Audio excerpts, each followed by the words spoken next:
Hello, and welcome to the first installment of Where the Good Songs Go.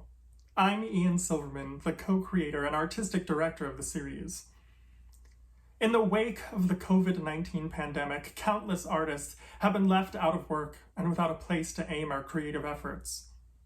Along with co-creator Steve Daigle, we have assembled a company of seasoned performers to present virtual productions of rare early musical theater works by some of musical theater's founding fathers.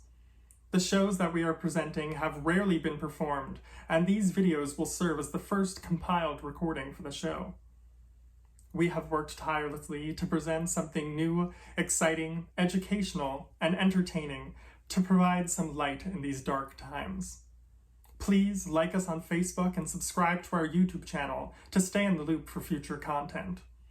And if you are able, please donate using the link below and information found on our Facebook page to help us raise money for artists dealing with cancellations due to the COVID-19 pandemic, including the artists that have donated their time and talents to put these videos together. The first show that we will be exploring is Jerome Kern's 1915 musical, Nobody Home. Nobody Home was Kern's first musical he wrote for the Princess Theater. Kern's Princess Theater shows would come to redefine the genre of musical comedy. Producers F. Ray Comstock and the trailblazing female producer Elizabeth Marbury ran the Princess Theater, an intimate space of less than 300 seats located on 39th Street and 6th Avenue in Manhattan. As one of the smallest theaters on Broadway, the sets for these shows were smaller, usually one per act, and the casts were also smaller, around 15 as opposed to the usual company of 50. Another major advancement of these Princess Theater shows were that the songs were more connected to the plot and helped propel the story along. The creative team behind Nobody Home had not one, but three incredible women. Along with producer Elizabeth Marbury was set designer Elsie DeWolf. Anne Morgan, daughter of the zillionaire banker J.P. Morgan, served as the show's press agent and philanthropic banker. These three women, in fact, shared a villa in Versailles. It was unusual at this time to have three women in such roles of power, and the show benefited greatly from their presence.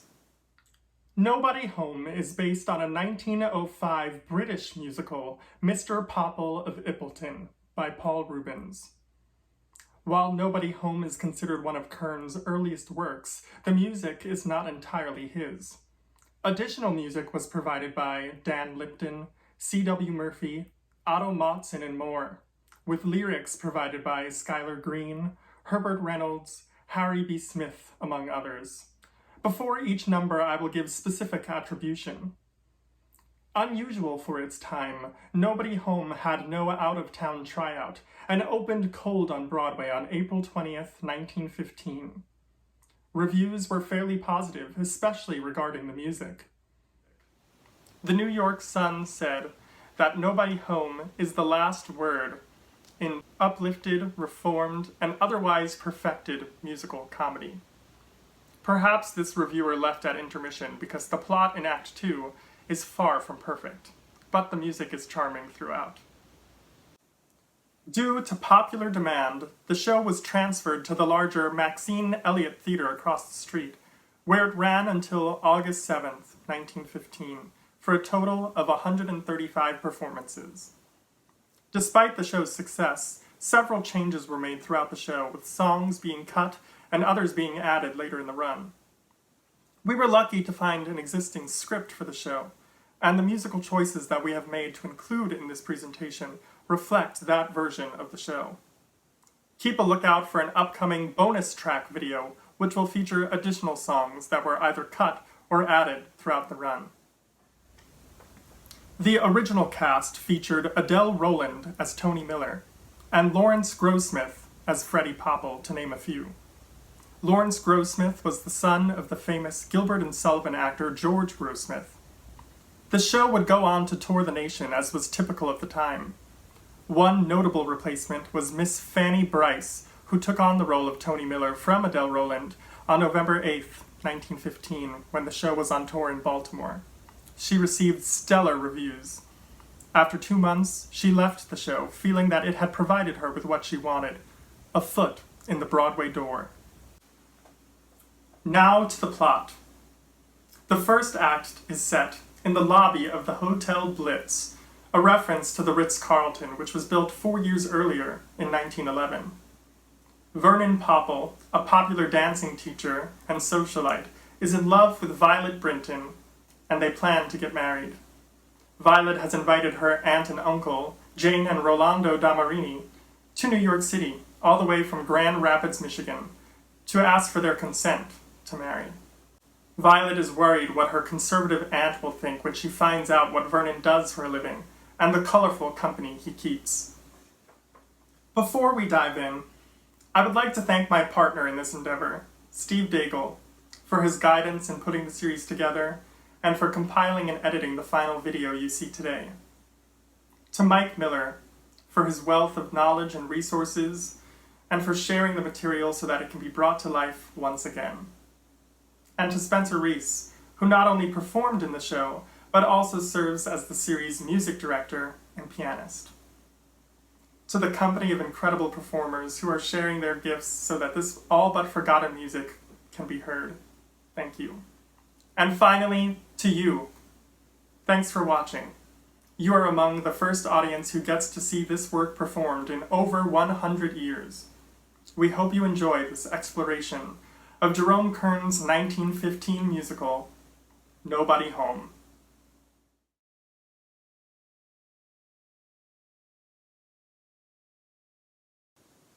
Rolando and Jane Damarini arrive at the Hotel Blitz to check in. They request separate rooms, and luckily for Rolando, the only 2 rooms that are left are on opposite sides of the hotel. Rolando wants to see the famous Tony Miller perform at the Winter Garden later that evening, but Mrs. Damarini thinks the performance will be too scandalous to attend. After his wife leaves, Rolando sings a song about the troubles of bringing your wife on vacation when you'd like to find some action. This song was added to Nobody Home during the 2nd week of its Broadway run. With words and music by Wharton David and J.P. Long, here is Kyle Yampiro singing You Can't Take a Sandwich to a Banquet.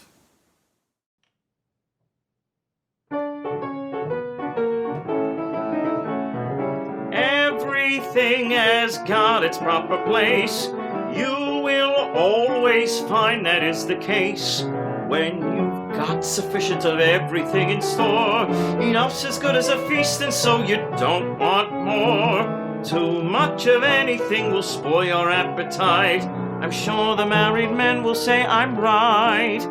Or you don't take a sandwich to a banquet, and you don't take a chicken to a farm. You don't take an apple to an orchard full of trees. You don't take honey to a hive of bumblebees. Oh, you don't take a mackerel to the ocean. Oh, believe me, Herman, that's all wrong. So when you take a holiday where the girls are, why, take your wife along. Ladies' frills and laces are divine. They look lovely hanging on the line. At some lady's stockings a single chap will stare, and simply go into rapture at the beauties there. But take the dry goods clerk, would he stand there and grin, and gaze at lady's socks with nothing in? Or you don't take a sandwich to a banquet, and you don't take a chicken to a farm. You don't take an apple to an orchard full of trees. You don't take honey to a hive of bumblebees. Oh, you don't take a mackerel to the ocean. Oh, believe me, Herman, that's all wrong. So when you take a holiday where the girls are, why, take your wife along. Next, we meet Violet Brinton and Vernon Popple. Vernon receives 2 letters from the hotel owner, Maurice. The first letter is from his brother, Freddie Popple, of Ippleton, England, who lets Vernon know that he is sailing to New York. Freddie has decided to send this letter on the same ship that he's sailing to make sure it arrives safely. The second letter Vernon receives is from Tony Miller, inviting him to a party at her hotel later that evening. Violet is worried about what her relatives will think if they find out that Vernon is friends with socialites like Tony. Vernon quickly changes the subject and proposes to Violet. They sing a song about how well they can read each other's minds. This next song was written by Kern for a play titled Girl of Today by Porter Emerson Brown, which opened in Washington, D.C. in 1913. The show was a flop and never made it to Broadway. Notorious for not letting a good tune go to waste, Kern included it here in Nobody Home. With words by Schuyler Green and music by Jerome Kern, here is Lauren Nash Silverstein and Mark Hosseini singing You Know and I Know. You're keeping something from me. I see it in your eyes. I hear it in your silence, and I hear it in your sighs. Sometimes it makes me happy, sometimes it makes me sad. But now I know your secret, and somehow I'm glad. For you know, and I know, and we both understand. You needn't tell me you love me, or even hold my hand. What does it matter what others may have planned, as long as you know and I know and we both understand? Somehow your tender glances make skies of gray seem fair. Somehow your smiles are my smiles, and your cares I gladly share. What matters fame or fortune? What matters rain or shine? Since you've told me your secret, and I've told you mine. For you know and I know, and we both understand. You needn't tell me you love me, or even hold my hand. What does it matter what others may have planned, as long as you know and I know, and we both understand? As I mentioned in my introduction, we were lucky enough to find the script for Nobody Home. This is unusual, as so many of the scripts or books for these early musical theater works have been lost or are virtually inaccessible. Nobody Home's book was originally written by Paul Rubens, but the producers decided to scrap a lot of his material shortly before opening night and brought in a young man named Guy Bolton. This was Guy's first collaboration with Jerome Kern, and they would go on to work together a lot on shows like Leave It to Jane, Oh Lady Lady, Oh Boy, and more. Bolton's work on the Princess Theater shows would be integral to redefining the form of musical theater. Bolton would also go on to collaborate with Cole Porter on Anything Goes, and George Gershwin on shows like OK and Girl Crazy, to name a few. Here's a short excerpt from Nobody Home's book. In the scene, the Damarinis have just sat down for dinner and are shortly joined by Violet and Vernon. The menus, please. Terribly expensive. I told you so. Let me see. 25 cents. No, that's mayonnaise dressing. 45. 35. Do you feel like a pot roast? I don't know how a pot roast feels. Don't be silly. A pot roast and creamed onions. Onions are very sustaining. My dear sweet wife, onions will build you up physically, but they will pull you down socially. Oh, I don't know what to eat. My doctor told me to be very careful. My indigestion is worse today. Your indigestion worse today. Let me order for you. 1 Welsh rabbit, 1 hot mince pie, and some ice cream with a pico. Do you think that will do me good? I know it will. Then let me have it. Let her have it. Waiter, bring plenty of bread and butter. Wait. I find that bread and butter's 10 cents extra. Omit the bread and butter. Omit the bread and butter. Darlingest. Sweetheart. Violet? Aunt Jane. Violet, well, I am surprised, little Violet. This is Vernon. Mr. Vernon Popple, my aunt, Mrs. Donovan. How do you do?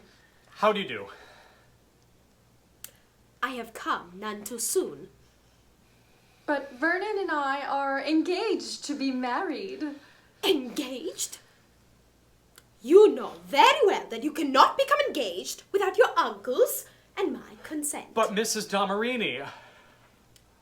What, may I ask, does Mr. Popple do? Other than going out for osculatory exercises in the public corridors of hotels? But Vernon is the most talked of young man in New York. He is the Pied Piper who has set all society to dancing. Dancing? Oh, this is out of the question. But I'll give up dancing. But your habits and your morals. Rollo, this is your task. Ask him about his habits and his morals. Young man, tell me, do you drink? Yes, I drink a little. You smoke and gamble too, I suppose? Yes, a trifle. Women. Ask him about women. Can you give me the address of a pretty little... I mean, do you run along with a lot of fly ladies? No, I don't think so. Thinking isn't good enough for me. Do you know such women as this? You mean people like Tony Miller? No, I don't. Well, Mr. Popple, we will talk the matter over, and my husband and I will let you know what we decide later. Later. And believe me, she has never lost a battle yet. I'll go around the other way into the restaurant. Come and join me later. All right. Hello, Vernon. I say, Vernon, won't you come and join our little dinner party? No thanks. It's only my heart that is starving. A starving heart longing for nourishment. Why don't you look over the bill of fare? I am. Very nice, too. But you see, I am a dancer, and I must keep moving.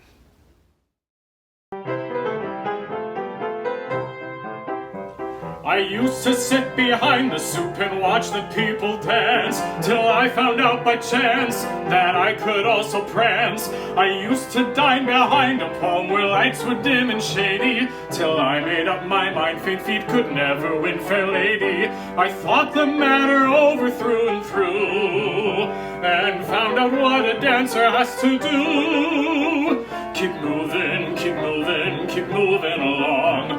Don't weaken, keep sneaking along with the throng. And if they play a dance that you cannot do, tell your girl that everyone is out of step but you. If you don't know it, don't show it, just go in for fair, and fall round the hall as though the band isn't there. Just wrestle like Castle and you'll finish strong if you keep moving, keep moving, keep moving along.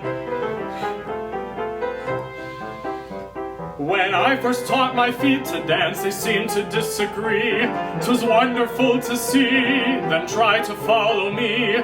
But when I got them broken in, I made a better showing. For all you've got to do is close your eyes and keep it going. Now when I hear the band begin to play, my right foot to my left foot seems to say, keep moving, keep moving, keep moving along. Don't weaken, keep sneaking along with the throng. And if they play a dance that you cannot do, tell your girl that everyone is out of step but you. If you don't know it, don't show it, just go in for fair. And fall round the hall as though the band isn't there. Just wrestle like castle and you'll finish strong. If you keep moving, keep moving, keep moving along.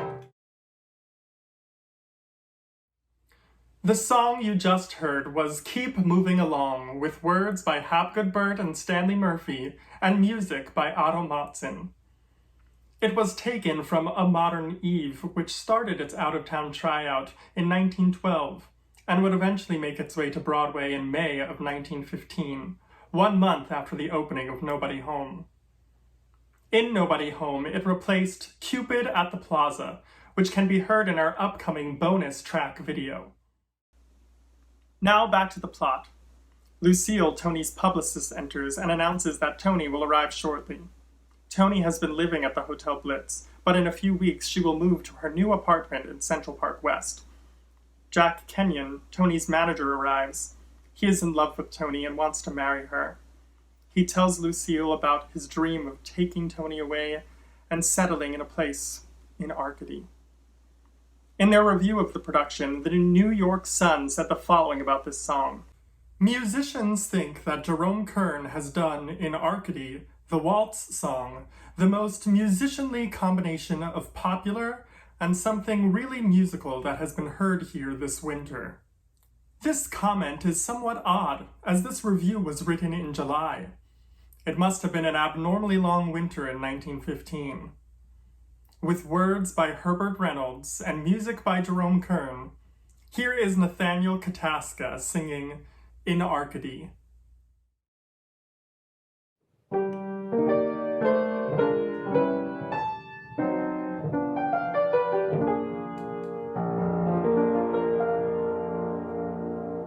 From all they say they've seen there. Where? In Arcady. I would that I had been there. Where? In Arcady. Someday I'll meet a lady fair, with whom my fondest hopes I'll bear, and beg that she will take me there. Where? To Arcady. We'll go away, away from here, for just 1 hour of love sincere, and there beneath some sheltering tree, with shade enough for her and me, we'll live to love and love to live. What else is there that life can give? Just for 1 day, just for 1 day, that I may say, that I may say, I've lived in Arcady.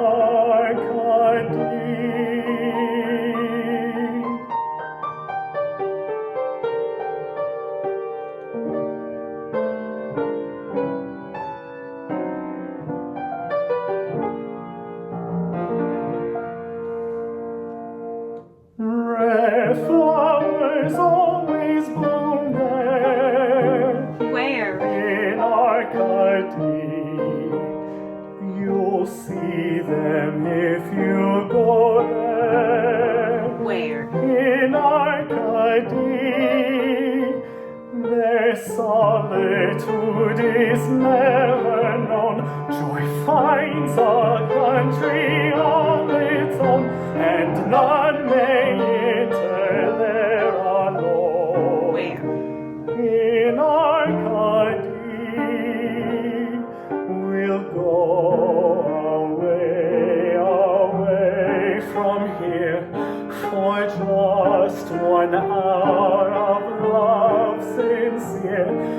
And there beneath some sheltering tree, with shade enough for her and me, we'll live to love and love to live. What else is there that life can give? Just for one day, just for one day, that I may say, that I may say, I've lived in Arcady.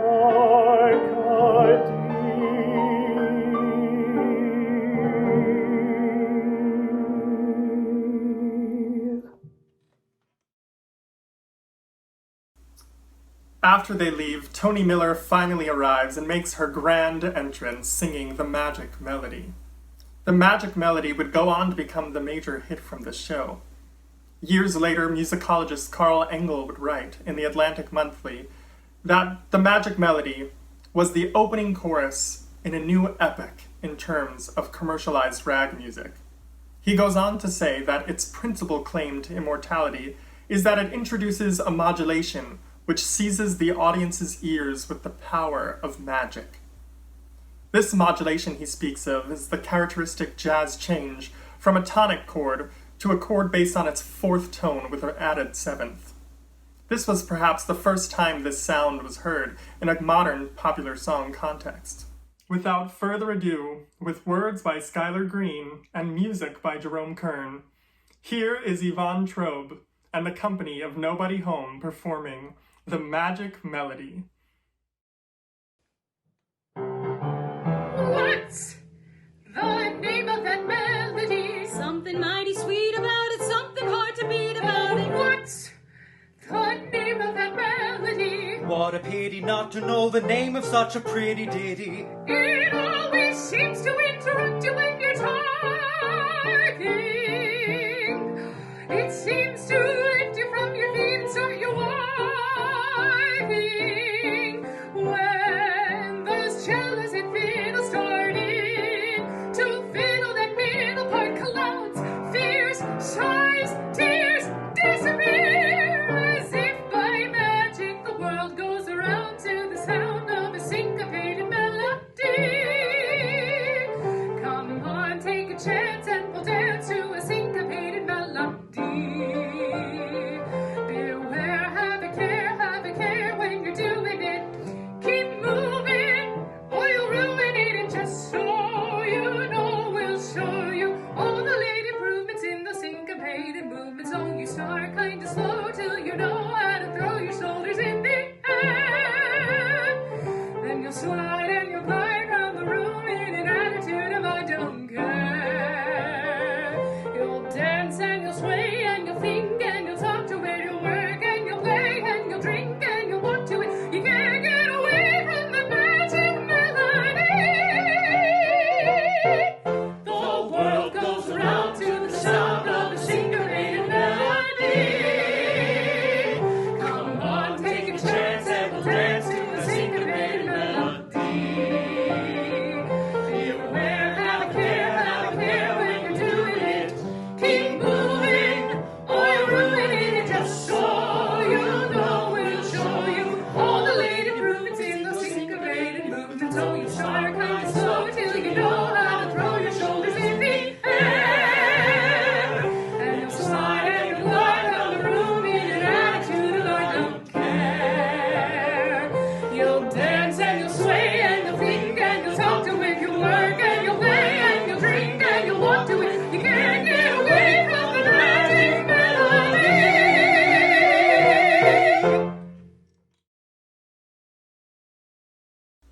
After Tony has finished her grand entrance, Vernon arrives and asks that she pretends that she does not know him, so that Violet's relatives won't get more upset.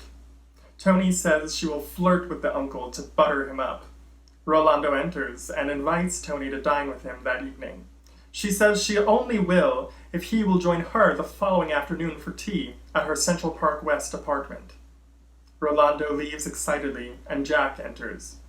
Jack complains to Tony that she flirts too much and has too many fish on her line. Tony sings the story in response. The song that follows is the only song that remained from Rubens' Mr. Popple of Ippleton, which Nobody Home is based on. The song stands out amongst the others in the score for its unique ballad structure. There is no clear verse-refrain structure as seen in all the other songs in the show. With words and music by Paul Rubens, here is A Question of Bait.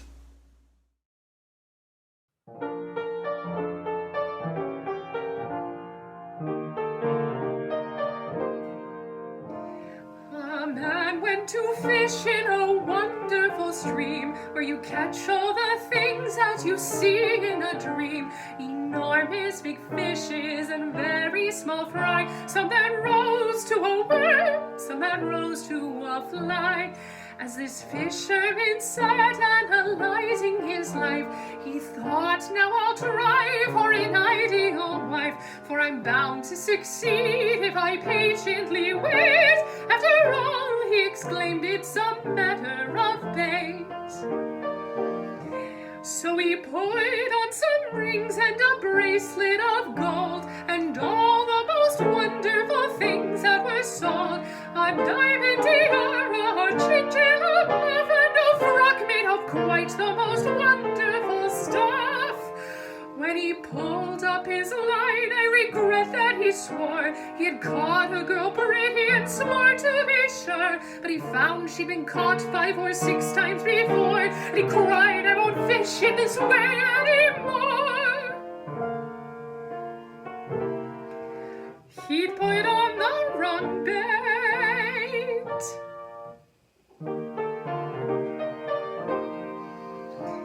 A girl went to fish in this wonderful stream for a husband she thought was an excellent scheme. They're not easy to get, she exclaimed, but I'll try, for I'm bound to get some sort of bite by and by. She pictured the perfect man of today, a man who knew Lipton and I think Edna May, a man who a heart couldn't ever possess, for it might spoil the fit of his evening dress. Well, she put on a latchkey, a sweet tate-a-tate, and a club that was open each morning till late, a whiskey and soda, a great big cigar, and some shares that were always 10 pounds above par. And she caught a young fop of the Doughboys school, who rose at these things as a general rule, lived for polo and pigeons and poker and pool. With a splash she threw back this ridiculous fool. She put on the wrong bait.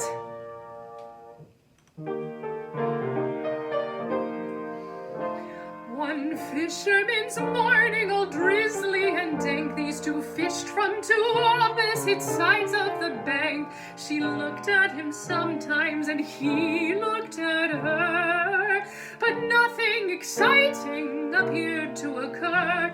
She had even brought lunch, but that was forgot. He was not even smoking, he smoked such a lot. She wasn't so pretty, he wasn't so smart, but they stared till they both knew each other by heart.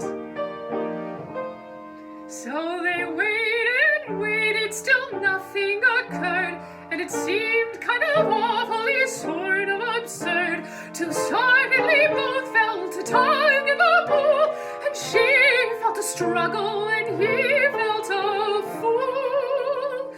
They had both caught each other and wouldn't let go, so they pulled up their lines and they both shouted, oh, we've forgotten to bait, which will just go to show that if love is the object and love only you know, you don't need any bait.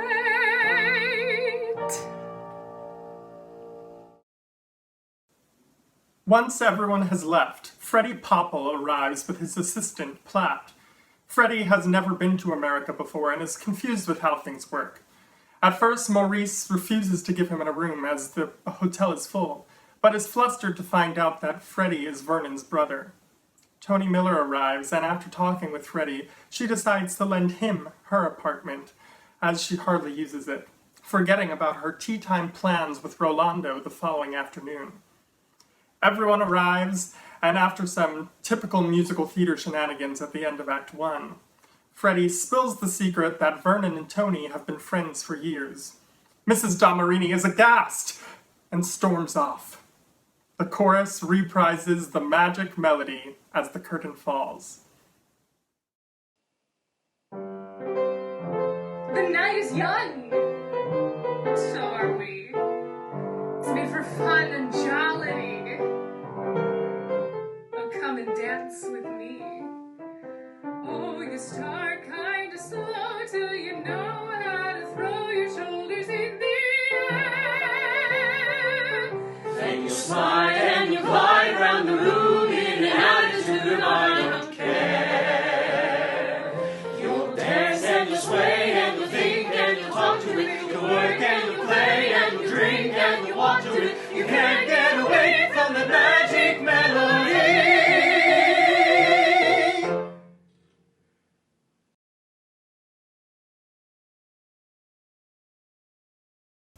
Lucille, Tony's publicist, enters the apartment and is surprised to find the destruction from Freddie and Platt's night before. She doesn't believe the men that Tony would lend them her apartment and leaves to go investigate. Freddie sings a song about how tired he is from the previous night's partying and how much he'd love to be in bed.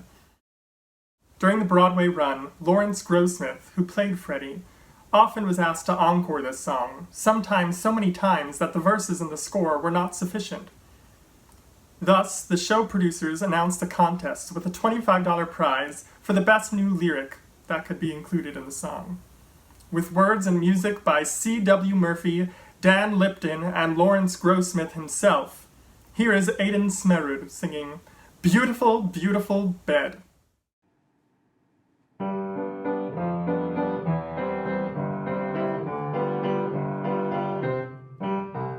I'm not going to dance you a tango. I don't think I could if I tried. I'm not going to burst into poetry. I'd rather commit suicide. I don't want to sing Tipperary. On that sort of stuff you've been fed. And whatever I say must be truthful, 'cause I only lie in my bed. Bed, bed, beautiful bed, somewhere to rest your poor head. It's great, there's no doubt of it, never get out of it, don't say goodbye to your bed. Always be kind to it, give your whole mind to it, do without tobacco or bread. Round the world carry it, worship it, marry it, beautiful, beautiful bed. Now bed's always been my pet study. I've tried every sort on the earth. Fat beds and thin beds and twin beds I took to my bed from my birth. My man called me early this morning with tea or some stuff on a tray. I've forgotten the name that I called him, but he gathered that I meant to stay. In bed, bed, heavenly bed, put it all over your head. Wrap up your heels in it, have all your meals in it, make a hotel of your bed. Use your whole brain in it, facts entertain in it, don't mind if it's harder than lead. Hop in it, drop in it, drop in it, stop in it, beautiful, beautiful bed.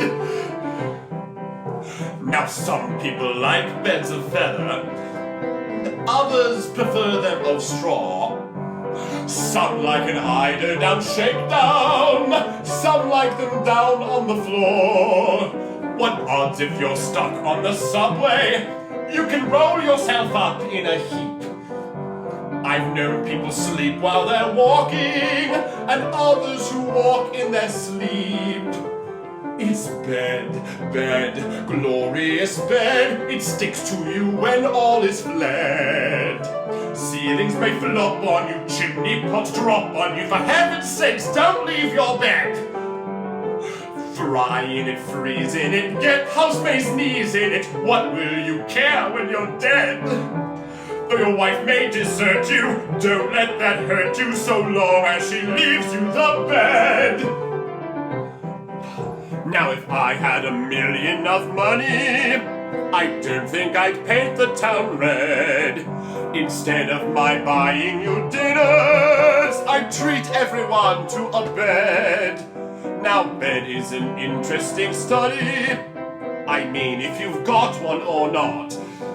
Though most of the men that I know of, and the women, God bless them, have got a bed, beautiful bed, a hammock or fancy bedstead.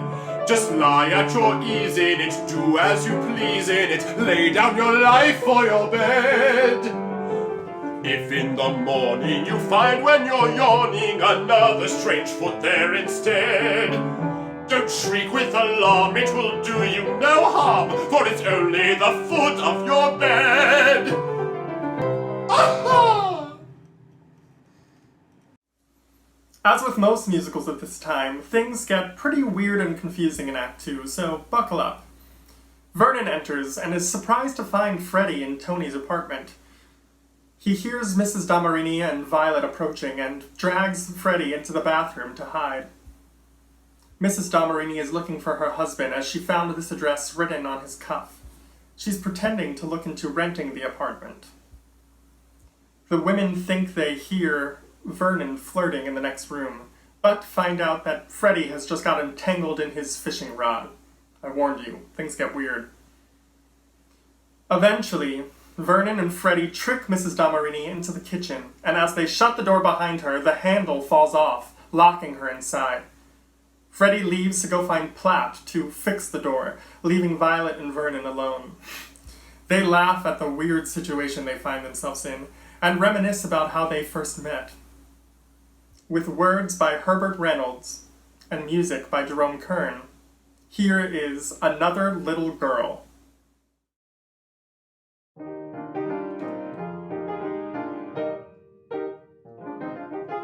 Dearie, when I met you, you had on a pretty hat. I would not have met you if it hadn't been for that. Oh, the wind so kindly blew it right toward your feet. Isn't it peculiar, dear, how sweethearts sometimes meet?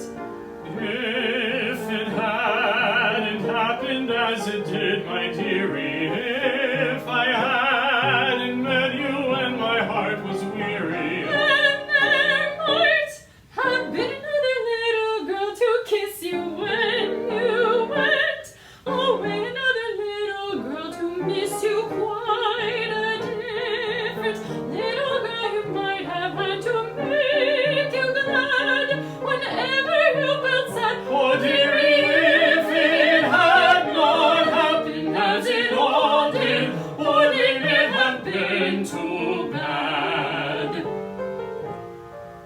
If I hadn't quite forgot that pretty had to pin, we might still be waiting for a romance to begin. Someone else might easily have found it, who can say?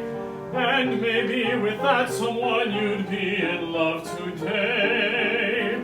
If it hadn't happened as it did, my dearie, if I hadn't met you when my heart was weary, Then there might have been another little girl to kiss you when you went away, another little girl to miss you, quite a different little girl you might have had to make you glad whenever you felt sad. oh dearie, if it had not happened as it all did, wouldn't it have been too bad?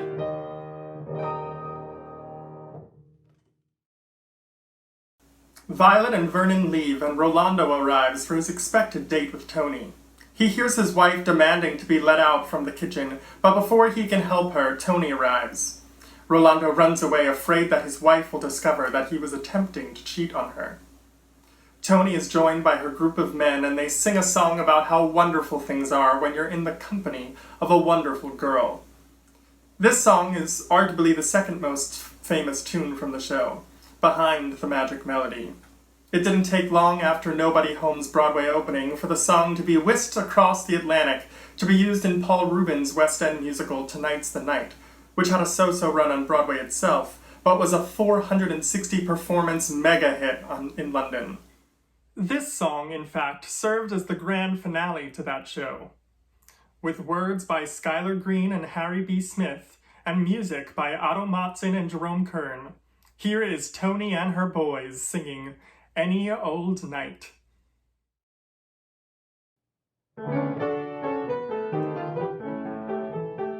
When people talk of some wonderful place, a place they say no one should miss, why should I care round the world let them race? My own opinion is this: any old place is a wonderful place if you're there with a wonderful girl. Climbing has nothing to do with the case. Any old flag may unfurl. It may be Venice or Pittsburgh or Newark or Rome, Palace or flat you don't want to go home. Any old place is a wonderful place if you're there with a wonderful girl. Why people rave about wonderful nights is something I never could see. I've played the game and I've seen all the sights, so you can take it from me. Any old night is a wonderful night if you're there with a wonderful girl. Whether you stroll in romantic moonlight or round a ballroom you whirl, I've seen the glad nights, the mad nights, the dry and the wet, but there are some nights I'll never forget. Any old night is a wonderful night if you're there with a wonderful girl.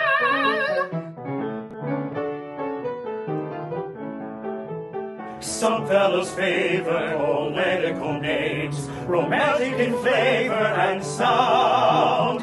Imogene, Geraldine, Gladys, or Maud, but as a fact I have found, any old name is a wonderful name that belongs to a wonderful girl. Peggy or Polly or Sadie or Maid, Dora or Nora or Pearl, no matter what name it may be, it's one you'll forget. You'll call her baby or darling or pet. Any old name is a wonderful name if it labels a wonderful girl. Freddie enters and is flustered when he sees Tony. He offers her the gift of a stuffed squirrel, which he then sends Platt out to go find. Tony hears Mrs. Damarini knocking, and with Freddie's help they are finally able to open the door. Mrs. Damarini is about to confront Tony when Violet enters, interrupting them. Everyone storms out angrily, leaving Freddie alone. Then Rolando enters, looking for Tony. Freddie thinks he must be the repairman. Then, for some strange reason, Freddie takes out a small gun and an apple, and tells Rolando to put the apple on his head so he can shoot at it like William Tell. Tony re-enters just as Freddie shoots, scaring Rolando away.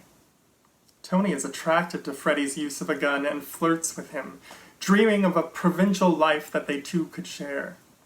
Freddie proposes to Tony, but she rejects him, saying that she's about to get a change of scenery anyway as she's heading to San Francisco with the Winter Garden Review.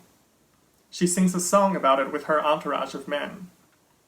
This song is notable as Kern only composed the verse, while black composers Ford Dabney and James Reese Europe composed the refrain. Schuyler Green provided the lyrics. Here is Tony and her boys once again singing At the San Francisco Fair.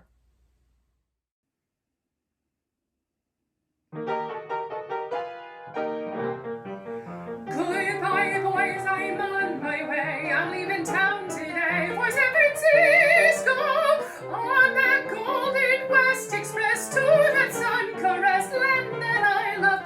Your hospitality is more than free. Just take a tip from me. There'll be an army of friends to meet us, waiting there to greet, as sure as you're alive when we arrive. Where?